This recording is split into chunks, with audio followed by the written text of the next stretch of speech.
explain the budget situation this year at the Sheriff's Office. Well, Michelle, I think before we do that, you've got to examine all the reductions we've had in the last 5 years in light of all the population increase, the crime increase, the calls for service increase. You've got to examine that we've cut almost 20% of our resources during that same time period. So it's not just the cuts that are affecting us, it's the increased demand. And you can look at any, consumer price index, the employment index. You can look at just the retail cost in stores alone. The cost of doing business this year is going to be more expensive than it was last year, and the year before that, and the year before that. So our costs keep going up year after year. And a lot of these things we can't control. We don't control the cost of fuel. We don't control the cost of ammunition. We don't control the cost of electricity. We don't control health care and retirement and all those things that get mandated by the state. We don't control those either. So to have 10 employees this year is going to cost more than 10 employees did last year. And so we've got to start there and then realize that on top of that, we're adding school resource officers, that we don't have an environmental unit anymore. We don't have a traffic unit anymore. We don't have a street crimes unit anymore. We took all those functions and we just put it in patrol because we've had to downsize. All the while our calls for service increased 14%. In 2011, we had 188,000 calls for service. This past year, 2012, we had 210,000 calls for service. That's a 14% increase. That's because over the last 2 years, our population's increased 6%. We've had, during that population increase, we've also had record tourist numbers that come to our community, which require services. Now, those calls for service and those increased crime rates and the like, those things put pressure on our local law enforcement agency. And so we're no longer a preventive, proactive agency. We're more reactive. We're barely able to handle the calls for service. There's no preventive patrols out there. So that's the budget crisis we're looking at. We're looking at $1.3 million in increase in capital. We haven't replaced vehicles on any number, the number that's required in a long time. I think the year before last we had a 0% in capital. This past year we did a $410,000 in capital for a few cars. This year we're coming in with $1.6 million for cars, 40 cars and 1 transportation bus for prisoners. When you look at that aspect of what we do, we've got to have the resources, and fleet is one of those main resources. It's our primary resource that we depend on to provide services to our community. So what increase do you think you need to maintain where you are or be where you need to be? Well, if you look at the $1.1 million increase for school resource officers in our elementary schools, the $1.3 million increase in capital, you've got $600,000 in FRS that's going to be required. We laid off 18 employees last year, so if you replaced any of those, that would be another cost. I think we need to replace at least 6 of those, especially in our crime scene and records departments. So we're looking at almost a $4 million increase in just those things alone. That's on top of the 20% budget reduction over the 5 years. So you're still not we're back to even the status quo. No, we're not back to status quo by any means. I think that again, even to get back where we're at, where we're serving a smaller population, we're nowhere any close to that. It concerns us because the standard is that you spend a third of your time answering calls for service, and a third of your time following up investigations on those calls for service, and a third of your time providing proactive or preventive patrols. We're nowhere close to that third formula. We're constantly answering calls for service and struggling to keep up with the follow-ups. The preventive patrol is gone. Now, if revenue shortfalls are a major problem with the county again this year, how do you think these increases should be funded to get you back up to where you need to be? Well, and there again, it's not just the sheriff's office that is experiencing these. I mean, the fleet of our county government, the road departments and the like, those have been decimated as well. And it took Escambia County to fail back and I can't remember, it's been a while back, where all their patrol vehicles were basically unroadworthy. It's pretty hypocritical when you're asking deputies to go out there to ensure and hold people accountable for having their vehicles inspected and roadworthy and safe, and not provide the very same vehicles for those officers that are holding our public accountable. So, you know, they did a 1 cent sales tax to cover the sheriff's vehicles in that county, and he's not had that issue since. But it's not just us. You know, the county's facing the same dilemmas we are. Their employees have not seen a pay increase in over 5 years. Their employees, you know, their fleets are decimated, and their calls and demands have increased as well because the population is. We've been decreasing during this time at a time when we still are experiencing good growth. You know, it's not like our population stopped growing because of the economy. Well, why take on this battle though? Because you know, as an elected official, that any kind of tax increase is never going to be, or hike in fees is never going to be popular. It's going to generate a wave of criticism from some people say, hey, we've suffered too. Everyone's suffering. It's a weak economy. Oh yes, and I agree. And believe me, we have all suffered. And there again, I go back to the almost 20% reductions we've had. But you know, at some point, if we don't do this, we're going to suffer more. So you know, we're going to be angry if we ask for a tax increase. The citizens are going to be angry, but they didn't elect me to, you know, bury my head in the sand and say everything's fine, there's no problems here. You know, it's not like we're not living within our budget. We've lived within our budget and reduced our budget and reduced our budget and reduced and reduced. So we are living within our budget, and we have downsized and we have decreased the costs, or at least the service we're providing. But at some point, you become an ineffective organization. You can't meet your mission obligations if you don't have the resources to do it. And those same people may get angry if you don't respond in a timely manner, or if you can't investigate it as thoroughly as you might want to, if you have the proper resources. You know, people get angry when there's potholes in the road, and people get angry about a lot of things. But you know, as the sheriff, I'm the person that's answering that call that says, hey, you know, whether it's a rape or robbery or criminal mischief at a golf course, it doesn't matter what it is. People don't want to hear about your budget woes and not having resources. If they're asking for a deputy in their neighborhood because they've got speeders that are endangering their children that are playing in their neighborhoods, they want somebody there. If they've got drug peddlers and prostitution in their neighborhoods, they want somebody there. You know, if it's supervised visitations, they want a deputy there. They want deputies at our hospitals and where our Baker Acts and Marchman Acts. They want deputies to deal with vagrants and those type of things. So it's the domestic violence is astronomical, the increase. We've had a 26% increase in violent crime in 2011, a 13% this past year. We're well over 30% in violent crime increase in Okaloosa County. Do you think that's correlated to the budget cuts? It certainly is correlated to the economy. But do we stop answering those calls for service because it's a bad economy? Certainly we can. You can drive around a pothole, but you can't drive around an accident. You know, if somebody's injured, you've got to provide aid and service. So it's, you know, we go back to 3 different solutions, and that is consolidation of services, which was rejected by our citizens. They don't want to consolidate. And, you know, that lowers cost and maintains the same level of service. That they've spoken on that regard. So you either have to reduce services or you have to increase revenue. We've reduced services to the point where it's a danger to our citizens. And so if you continue to do that, then we won't be able to meet our obligations. So I'm going to go back to that question then. With the shortfalls in revenue, the increased need to get back to at least the same level, what are the options that you would see that are reasonable for funding that kind of the $4 million there's a ton of options out there, and I think, you know, one of those and currently in legislation that being discussed is using the bed tax dollars that you know, there's a pretty large reserve in our bed tax dollars or funding. And it's because the BP dollars have come in and basically have taken or filled a lot of the gaps that bed tax dollars would have been used for.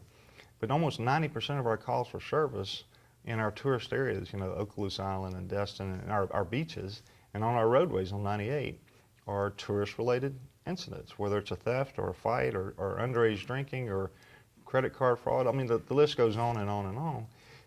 Those beach patrol officers, marine patrol officers, you know, if TDC bed tax dollars could fund those beach patrol officers and marine patrol officers, then you don't have to use ad valorem dollars out of the general fund to do that. They can be used for the property owners here in Okaloosa County.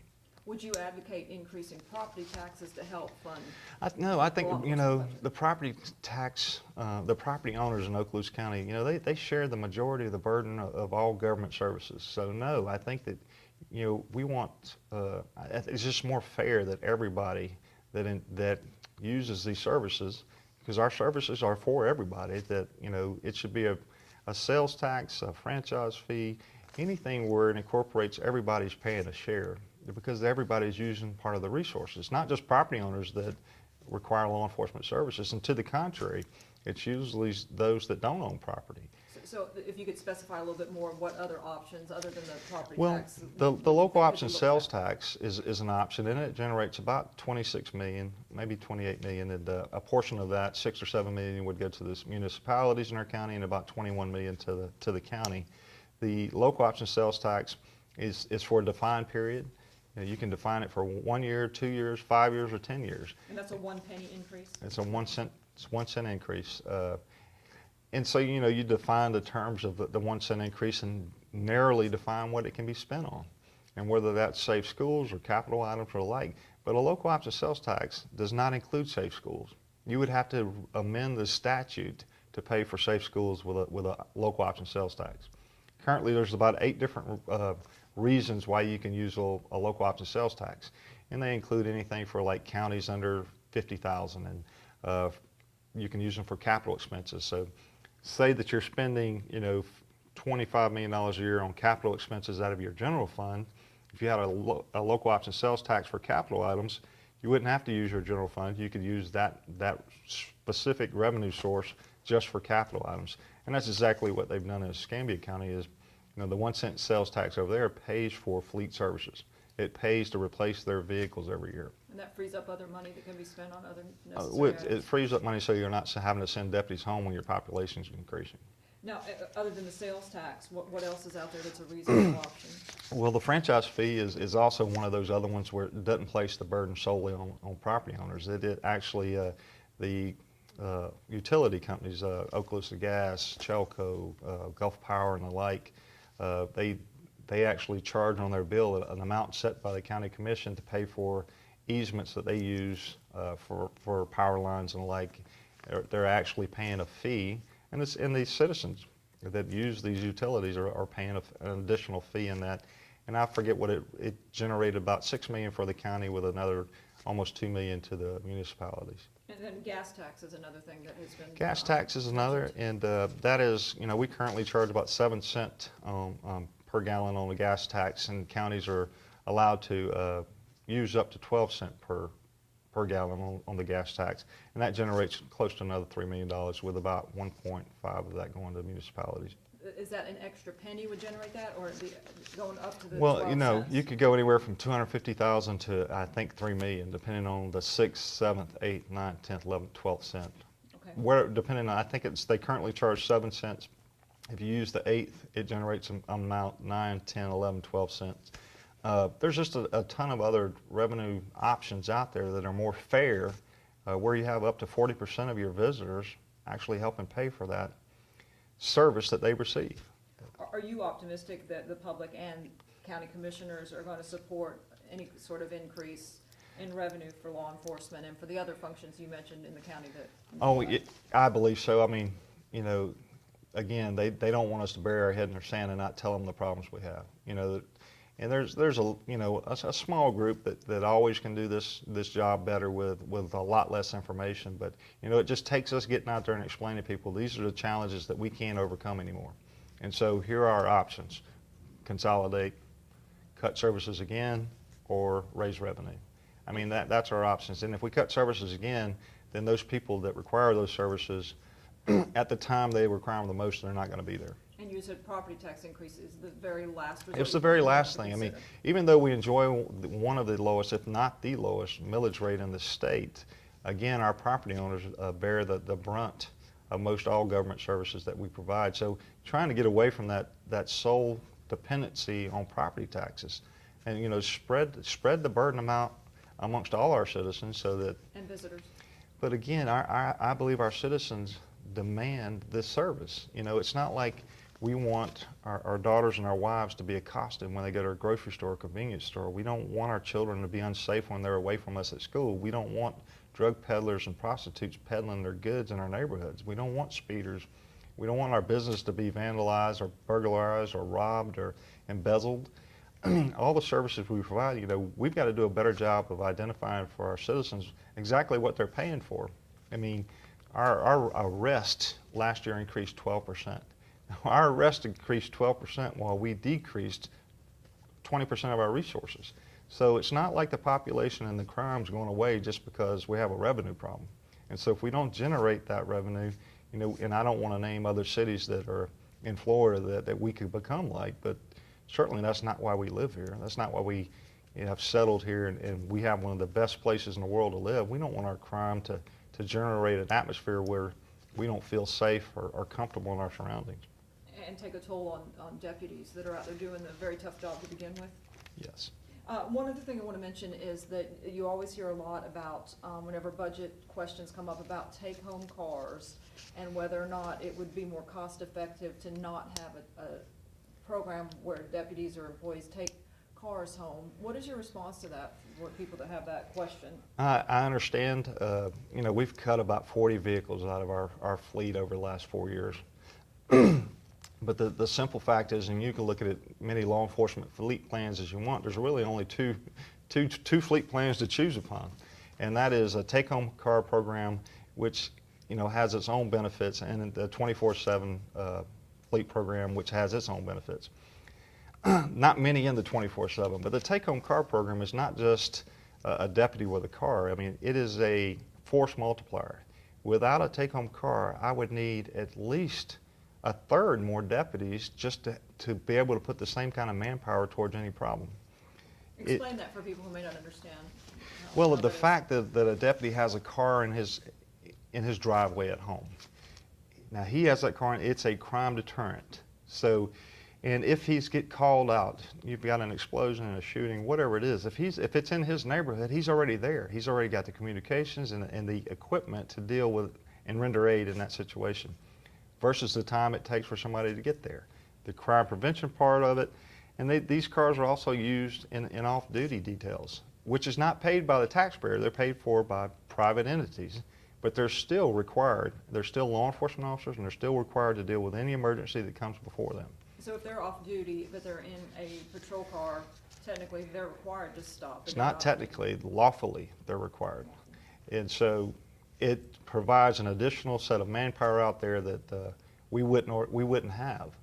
And it also provides an accountability tool for management. You know, if you've got a 24/7 program, fleet program, and multiple officers are using the same vehicle, you know, trying to address who was speeding, you know, who didn't take care of the car, maybe the car's oil wasn't changed, or maybe, you know, a citizen reports a complaint on a vehicle and you're not sure who was driving it or when they were driving it. So having that accountability and an officer having their own patrol vehicle, you can hold them accountable. They take better care of it, and the vehicle lasts longer. You know, a 24/7 plan, engines and transmissions and tires and electrical outlets and all those things on vehicles weren't made to run 24 hours a day, 7 days a week. So the replacement cost on having to replace a 24/7 plan, the maintenance cost on having to maintain a 24/7 plan, it just doesn't make any sense. And anybody that puts any time in studying fleet plans would know that. But, you know, the obvious look from anybody that's not experienced in fleets would say, hey, if you didn't have take-home car programs, we could save a lot of money. And just the opposite is true. So how does the Okaloosa Sheriff's Office compare funding-wise with similar agencies when it comes to manpower levels and funding? Well, you look at other agencies that serve populations similar to our own, and we have one of the lowest per capita costs, not in just Florida, but in the country. We currently are at $160 per capita, and the Southeast average per capita is $316 per capita. So we'll almost do it for less than half. If you look at the officer per thousand ratio, you know, we have 1.5 officers per 1,000 citizens, and the national average is almost 3. The Southeast average is 3.6. And you look at what we're being asked to do and the resources that we're being provided to complete that task, and we measure well above the national average and well above the state average. And does that take into account those numbers per capita tourists, or only the tourists are not included in those population? numbers? That's our permanent population. The per capita cost and the officers per 1,000 do not take in the 500,000 visitors we see every year. But those people obviously do generate to some extent. They generate a lot of resource needs. And that's the, the one funding mechanism that we talked about earlier is the TDC bed tax.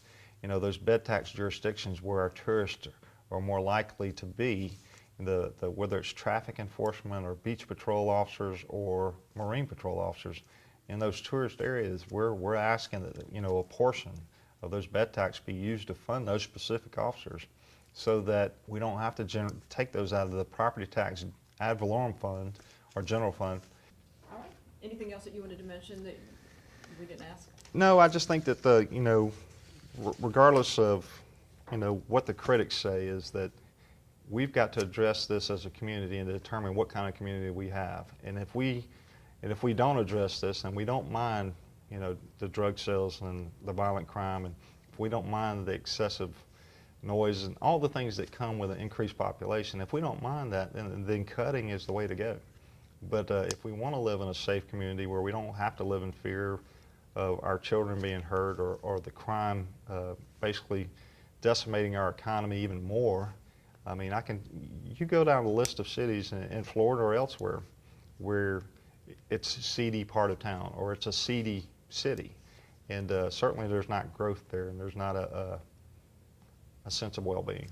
Our quality of life issue means a lot to me because this is where I have my family, and I want to make sure it's one of the best places, continues to be one of the best places in the world to live.